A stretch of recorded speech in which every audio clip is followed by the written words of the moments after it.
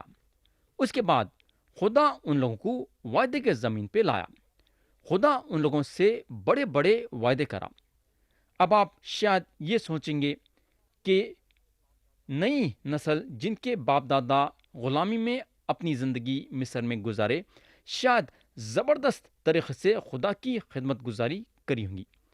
میرے بھائی، یہ آپ کا خیال بالکل غلط ہے۔ یہ جو آپ سوچ رہے ہیں بالکل غلط ہے۔ ہم کو معلوم ہونا چاہیے کہ یہ نئی نسل خدا کی خدمت گزاری جس طریقے سے کرنا تھا نہیں کری۔ خازیوں کی کتاب ان لوگوں کے بارے میں یہ بتاتی ہے کہ یہ لوگ زندہ اور سچے خدا کی عبادت کرتے کرتے اپنے رخ کو بدل دیتے تھے اور دوسرے خداؤں کی عبادت کرنا شروع کرتے تھے۔ کتنی افسوس کی بات!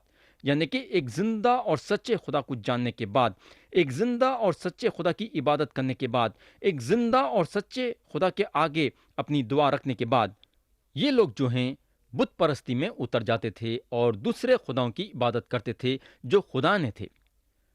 تو پیارے بھائی بہن، جب ان کے دشمن ان پہ حاوی ہوتے تھے تو یہ لوگ اپنے زندہ خدا کو پکارتے تھے، کیونکہ جب یہ لوگ بت پرستی میں اتر جاتے تھے تو خدا کو چھوڑ دیتے تھے اور خدا بھی ان لوگوں کو چھوڑ دیتا تھا اور ان کے دشمن کو ان کے حوالے کر دیتا تھا۔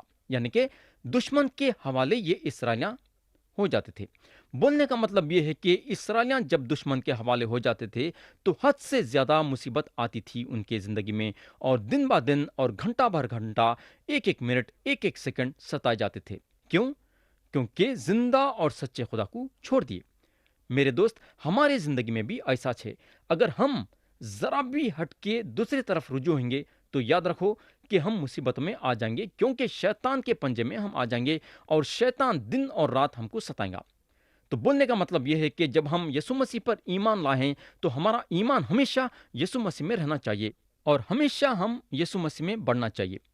تو پیارے بھائی بہن، خدا ان کے آواز کو سن کے ان کے مدد کے لیے خاضی کو کھڑا کرتا تھا جب یہ لوگ پکارتے تھے۔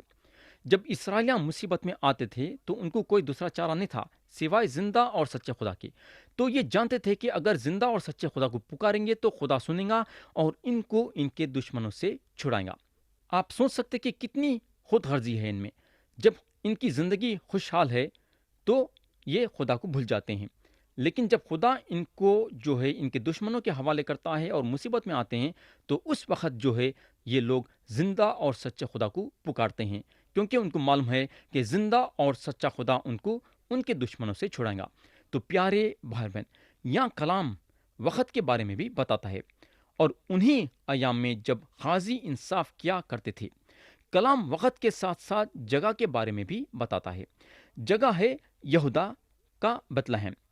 میرے دوست، یہ ایک دلچسپی کی بات ہے۔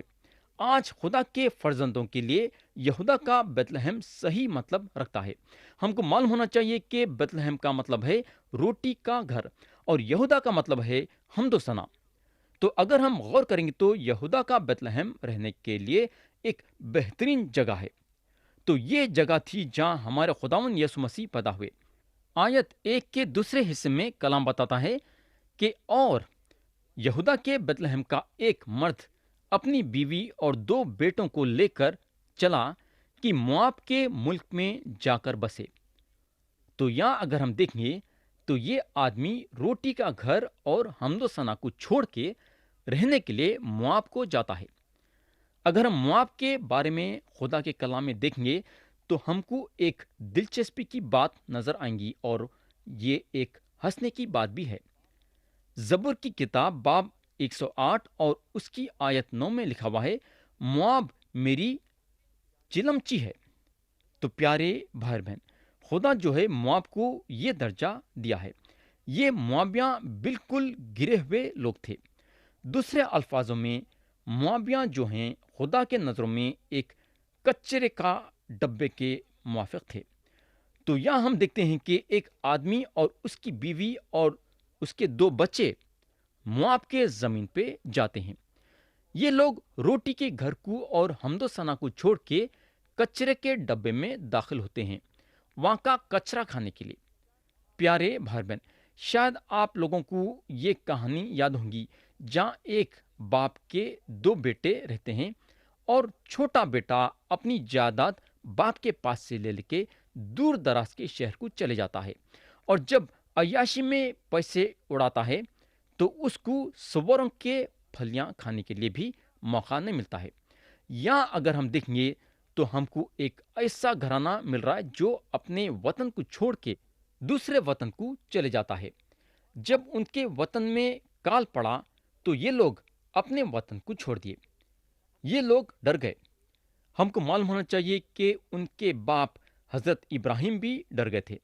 جب ان کے ملک میں کال پڑا تو انہوں مصر میں چلے گئے، اور یہاں ہم دیکھتے ہیں کہ ایک اور کال ہے۔ ہم کو معلوم ہونا چاہیے کہ بائبل شریف میں کئی مرتبہ کال کا ذکر ہے، اور وہ کال میں کا یہ ایک کال ہے۔ ہم کو معلوم ہونا چاہیے کہ جب بھی بائبل شریف میں کال کا ذکر آیا ہے تو سمجھو وہ جگہ پہ خدا کی عدالت ظاہر ہو رہی ہے۔ تو جب یہودا کے بیت لحم میں کال پڑا تو یہ گھرانہ بیت لحم کو چھوڑ دیا۔ یہ گھرانے کو خدا پہ بھروسہ نہیں تھا کہ خدا کال کے وقتوں میں بھی ان کی دیکھ ریکھ کر سکتا ہے۔ یہ ہوگا اب ہم یہ گھرانے سے ملاقات کریں گے، یعنی کہ یہ گھرانے کے بارے میں جانیں گے۔ آیت 2 میں لکھا ہوا ہے، اس مرد کا نام ایلی ملک اور اس کی بیوی کا نام نیومی تھا، اور اس کے دونوں بیٹوں کے نام مہلون اور کلیون تھے۔ یہ یہودا کے بیت لحم کے افراطی تھے، سو وہ مواب کے ملک میں آ کر رہنے لگے۔ تو یہ آدمی کا نام ہے ایلی ملک۔ یہ نام کا مطلب ہے میرا خدا بادشاہ ہے۔ تو یہاں ایک آدمی ہے جس کا نام واقعی میں زبردست مطلب رکھتا ہے۔ یہ آدمی جس جگہ پہ کام کر رہا تھا، آپ سوچ سکتے کہ وہ جگہ پہ یہ آدمی کی کیسی گواہی تھی ہوں گی۔ واقعی میں زبردست گواہی تھی ہوں گی۔ جب یہ آدمی کے ساتھیاں اس کو پکارتے تھے تو ایلی ملک بول کے نہیں بلاتے تھے، بلکہ میرا خدا بادشاہ ہے بول کے بلاتے تھے ہوں گے۔ پیارے بھائی بہن، کیا آپ نہیں سمجھتے کہ یہ ایک زبردست نام ہے؟ اور یہ نام رکھتے ہوئے کال سے ڈر کے دوسرے ملک میں چلے جانا ایک خراب بات تھی۔ یہ ہوگا اب ہم بیوی کے نام پہ غور کریں گے۔ بیوی کا نام ہے نیومی، جس کا مطلب ہے خوشنما۔ ایلیملک اور نیومی کے دو بیٹے تھے اور ان کے نام ہیں مہلون اور کلیون۔ مہلون کا مطلب ہے بیمار اور کلیون کا مطلب ہے مختصر۔ تو نیومی کے دو بیٹے تھے اور دونوں کے دونوں بیمار بیٹے تھے۔ تو یہ چاروں یہودا کے بیت لحم کو چھوڑ کے مواب کے زمین پہ آئے اور وہاں بس گئے۔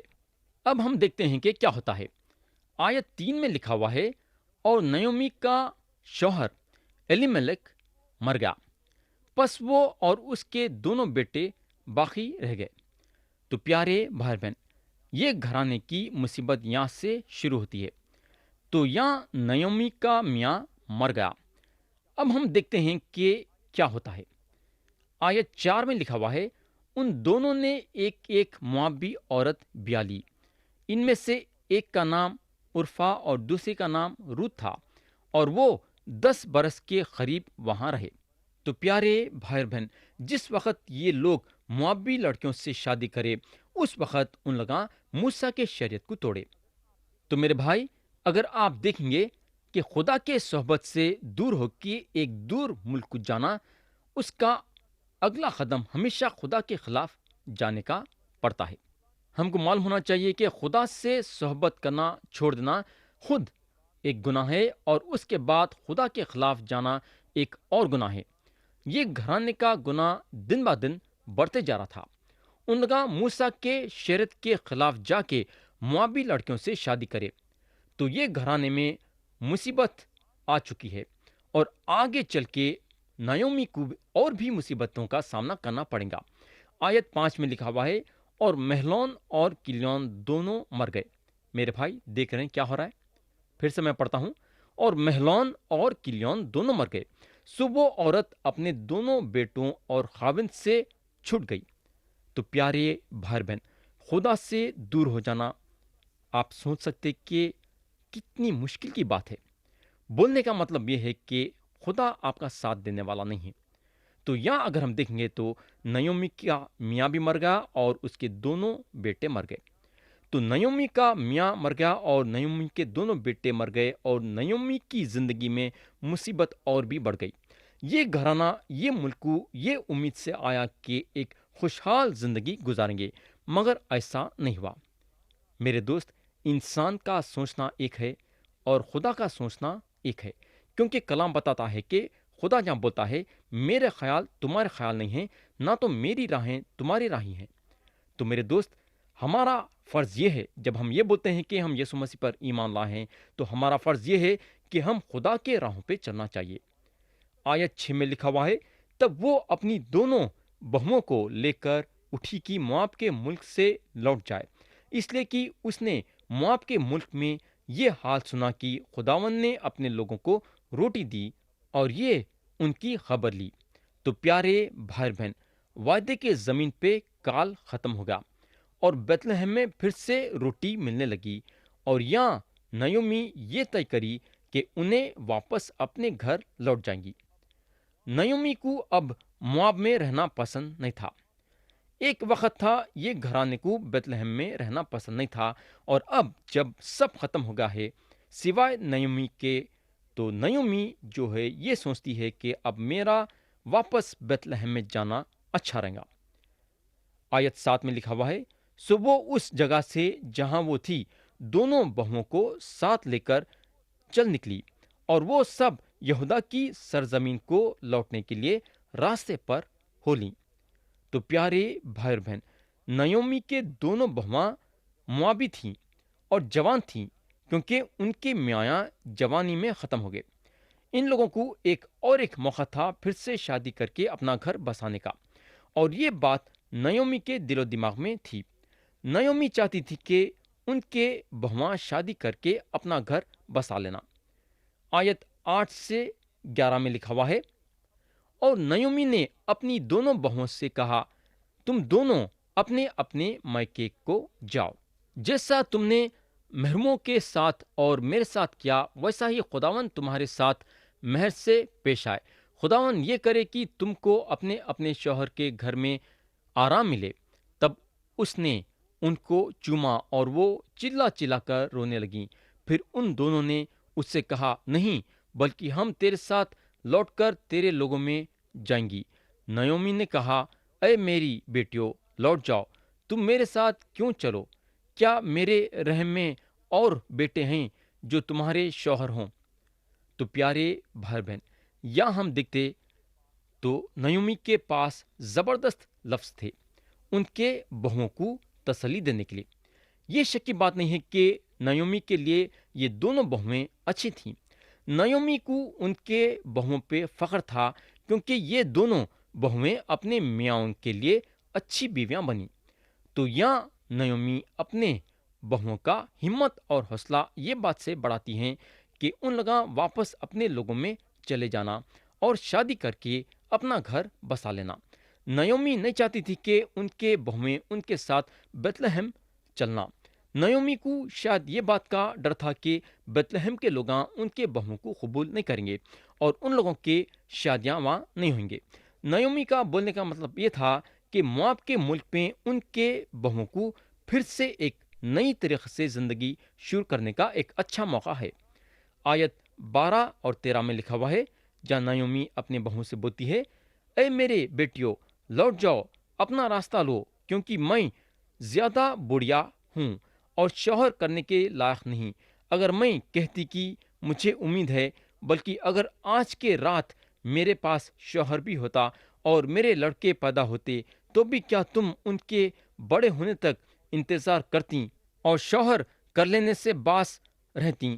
نہیں میری بیٹیوں، میں تمہارے سبب سے زیادہ دلگیر ہوں، اس لیے کہ خداوند کا ہاتھ میرے خلاف بڑھا ہوا ہے۔ پیارے بھائی بہن، موسیٰ کی شریعت یہ بتاتی تھی کہ اگر ایک عورت کا میاں مر جاتا ہے تو وہ میاں کا بھائی جس کی شادی نہیں ہوئی ہے یہ عورت سے شادی کر لینا۔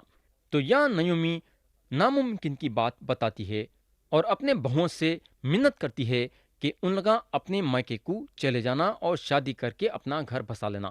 نعومی یہ بات کا خیال کرے کہ ان کی تو زندگی ختم ہو گئی ہے۔ کم سے کم ان کے بہوؤں کی زندگی بن جانا۔ نعومی میں یہ ایک اچھی بات تھی کہ انہوں اپنے بہوؤں کے لیے ایک اچھا قدم اٹھانا چاہتے تھے۔ تو پیارے بھائی اور بہن، یا میں کلام کو ختم کرنا چاہوں گا، لیکن یہ یاد دلانا چاہوں گا کہ اگلے وقت ہم پھر سے آپ سے ملاقات کریں گے اور نعومی اور ان کے بہوؤں کے بارے میں دیکھیں گے کہ خدا کا کلام کیا بتاتا ہے۔ یسوع مسیح کے نام سے آمین۔